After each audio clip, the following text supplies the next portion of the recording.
Vegetables આપણે જ્યારે સમજીએ ત્યારે આપણે એવું સમજતા હોઈએ છીએ કે શાકમાં બનાવીને ખાવાનું, સૂપ કરવાનું કે શું કરવાનું. તો એ પણ જાણવા માંગીશું કે વેજીટેબલને કયા ઇન્ટેકમાં લેવાથી બેસ્ટ રિઝલ્ટ મળતા હોય છે. લીફી વેજીટેબલ્સ એટલે જેને આપણે ભાજી કહીએ છીએ એ પ્રકારની. પણ again one serious point eight this level કે આ બધીની અત્યારે જે કેમિકલ છાંટવામાં આવી રહ્યા છે દેટ ઇઝ વેરી ડેન્જરસ. એટલે જો તમારે ભાજી ખાવી હોય, દાખલા તરીકે ટામેટા છે, કાકડી છે, ગાજર છે, ફણસી છે, ફ્લાવર છે, કોબી છે, એ બધાને પણ you have to wash it thoroughly. I really mean it. Means કે ઇવન કોબી જો તેના પત્તા કાઢી અને એને પાણીથી સાફ કરી, ક્રશ કરી, કાં તો અને ગરમ પાણીમાં બોઇલ કરી, જે મસાલો તમારે રોટી નાખવો એ નાખી શકો, પણ without washing it properly avoid it. કારણ કે બધી જે બ્રાસિકા ફેમિલી પન્નાવાળી જે વેજીટેબલ્સ આવે, it is full of H. pylori infection, which is a burning problem all over the world. So I made a special research work on H. pylori dates back in 1991. Okay. So generally it is found in two class of people. Number one, જે vegetable ધોયા વગર ફટફટ બહારથી લાય એ ખાઈ જતા હોય છે, એમાં ઇટ ઇઝ વેરી કોમન. આ ઓર્ગેનિઝમ એની અંદર આવેલા હોય છે.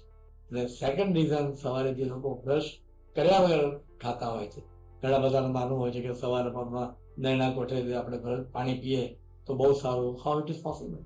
સવારે ઉઠીએ ત્યારે મોઢામાંથી વાસ આવતી હોય છે, પત્ની હોય તો એ ના પડે કે જ્યાં મોઢું સાફ કરી નાખે, તો એ અંદર કેવી રીતે નાખા? It's a common answer, right? But even though I don't know how people accept it and how people are saying that, but to me lots of work has been done all over the world.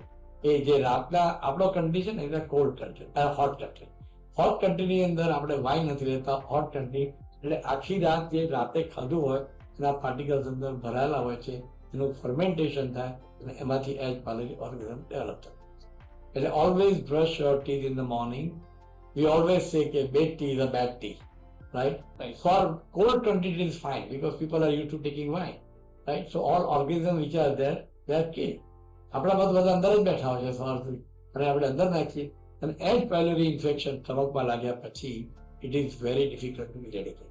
અત્યારે સરસ દવાઓ મળે છે, ઘણું બધું cure થાય છે, પણ it's a difficult problem. So it is better to avoid it. આટલી વસ્તુ જો ધ્યાનમાં. અને લાસ્ટ ઇમ્પોર્ટન્ટ પોઈન્ટ, જે બાપ દાદાના સમયમાં તાંબાના વાસણમાં જે પાણી પીતા હતા, ઇટ ઇઝ વેરી ઇમ્પોર્ટન્ટ. જે જતું રહ્યું, હવે સ્ટીલ અને પ્લાસ્ટિક આવી ગયા બધા, બરાબર છે, માટલા બંધ થઈ ગયા. તાંબાના ગળામાં જો તમે પાણી, difficult to answer on medical background, પણ this is what I observe, કે 12 કલાક એમાં પાણી ભરી રાખો.